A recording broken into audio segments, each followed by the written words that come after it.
بسم اللہ الرحمن الرحیم، السلام علیکم ورحمۃ اللہ وبرکاتہ۔ ایک پارہ 10 پیغام میں آج انشاءاللہ ہم 13ویں پارے کے 10 پیغامات کو سیکھیں گے۔ آئیے چلتے ہیں پہلی آیت کی طرف۔ وما أبرئ نفسي إن النفس لأمارة بالسوء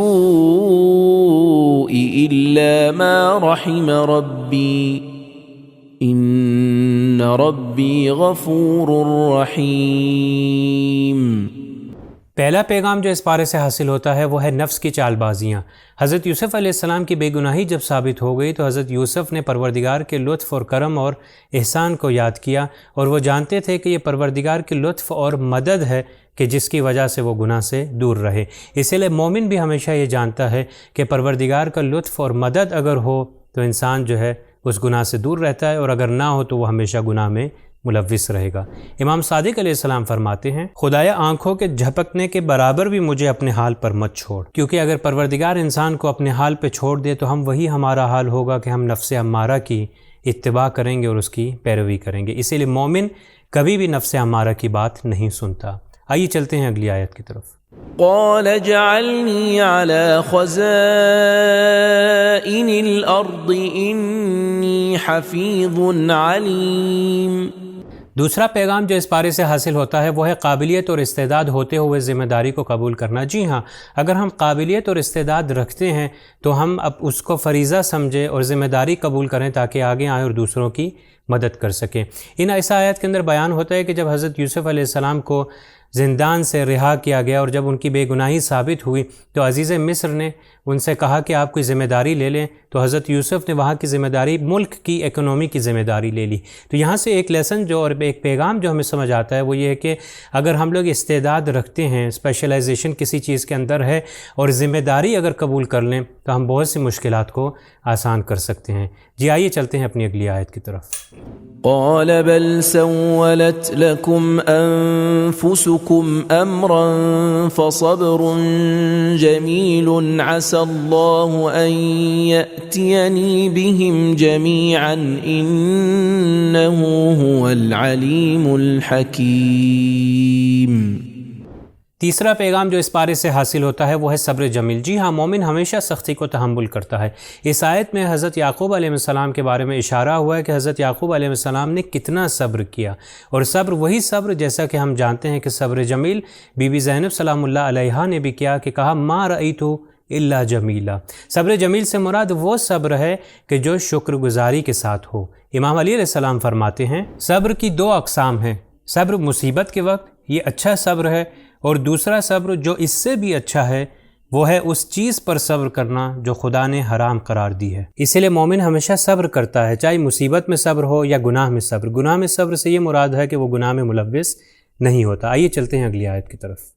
قال لا تثريب عليكم اليوم يغفر الله لكم وهو أرحم الراحمين۔ چوتھا پیغام جو اس پارے سے حاصل ہوتا ہے وہ ہے کینہ پروری سے پرہیز اور عفو بخشش۔ جی ہاں، وہ بندہ جس نے ظلم کیا ہو اور اگر بعد میں شرمندہ اور پشیمان ہو گیا ہو تو مومن اس کو معاف کر دیتا ہے۔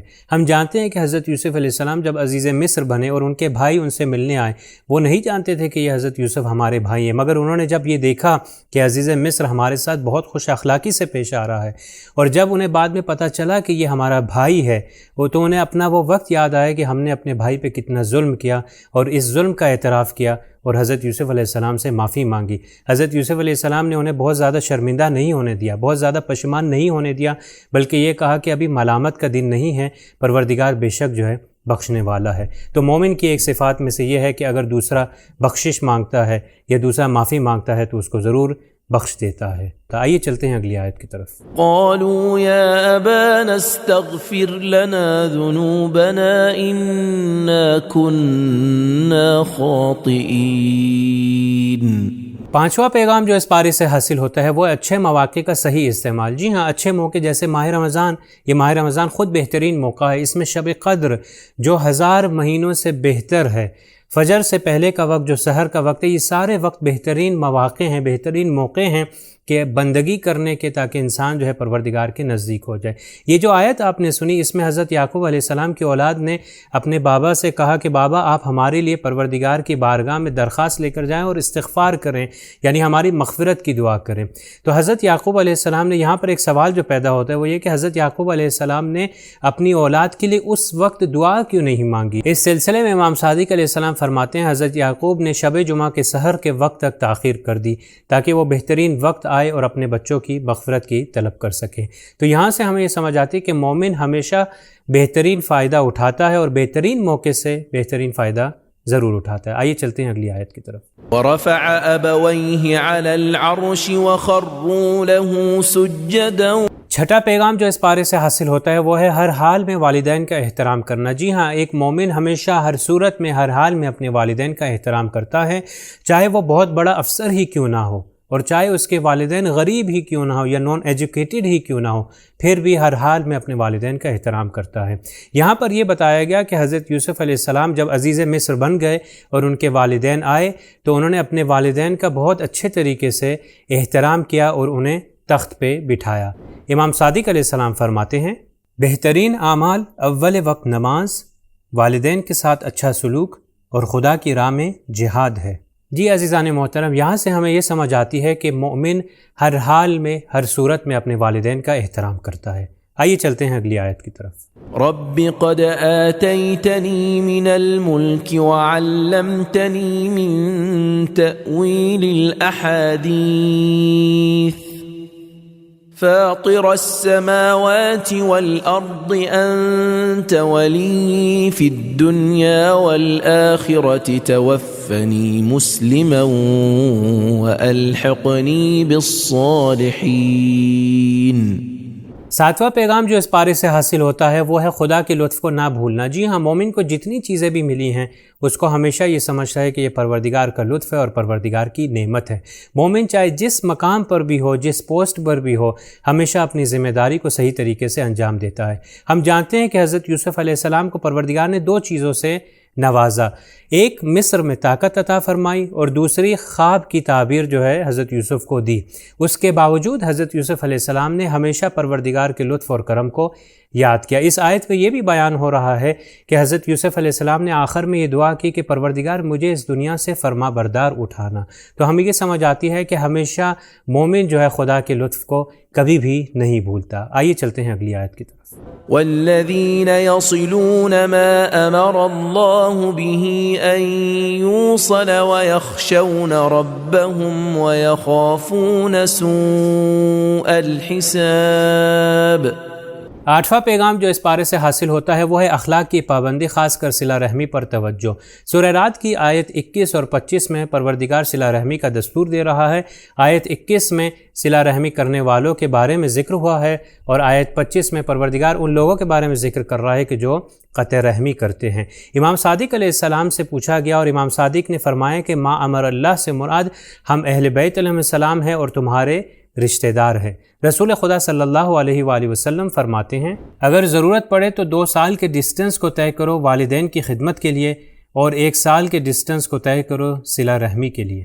قرآن اور روایات سے ہمیں یہ سمجھ آتا ہے کہ صلہ رحمی کی بہت امپورٹنس ہے۔ پروردگار ہمیں اس ماہ رمضان میں توفیق عطا فرمائے کہ ہم صلہ رحمی جتنی ہو سکے اپنے رشتہ داروں کے ساتھ کر سکے۔ آئیے چلتے ہیں اگلی آیت کی طرف۔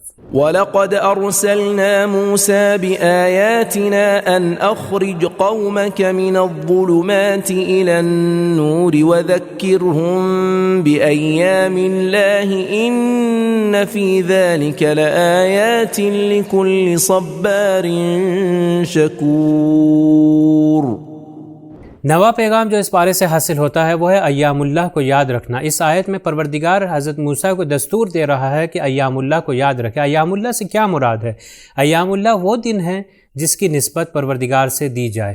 یہ وہ دن ہے جس دن خدا کی طاقت کا جلوہ سب پر ظاہر ہوا ہو، جیسا کہ ہم جانتے ہیں کہ حضرت موسیٰ علیہ السلام تھے اور فرعون اس کا لشکر جب حضرت موسیٰ کے پیچھے آیا تو وہ ڈوب گیا۔ اس طرح جتنے بھی ایام اللہ ہیں مومن کو چاہیے اس کو ضرور یاد رکھے۔ آئیے چلتے ہیں اگلی آیت کی طرف۔ ربنا انی اسکنت من ذریتی بواد غیر ذی زرع عند بیتک المحرم ربنا لیقیموا الصلاة۔ آخری اور 10واں پیغام جو اس پارے سے حاصل ہوتا ہے وہ ہے دین کے راستے میں کسی چیز سے محروم رہنے کو قبول کرنا۔ جی ہاں، اس آیت سے یہ سمجھ آتا ہے کہ مومن چاہے سخت وقت میں یا مشکل وقت میں بھی ہو، وہ ہمیشہ اپنی ذمہ داری پر عمل کرتا ہے، اپنی ذمہ داری کو انجام دیتا ہے اور سختی سے گھبراتا نہیں ہے۔ ہم جانتے ہیں کہ حضرت ابراہیم کو پروردگار نے دستور دیا کہ اپنی بیوی اور حضرت اسماعیل کو شہر سے دور ایک جگہ پر چھوڑ دو۔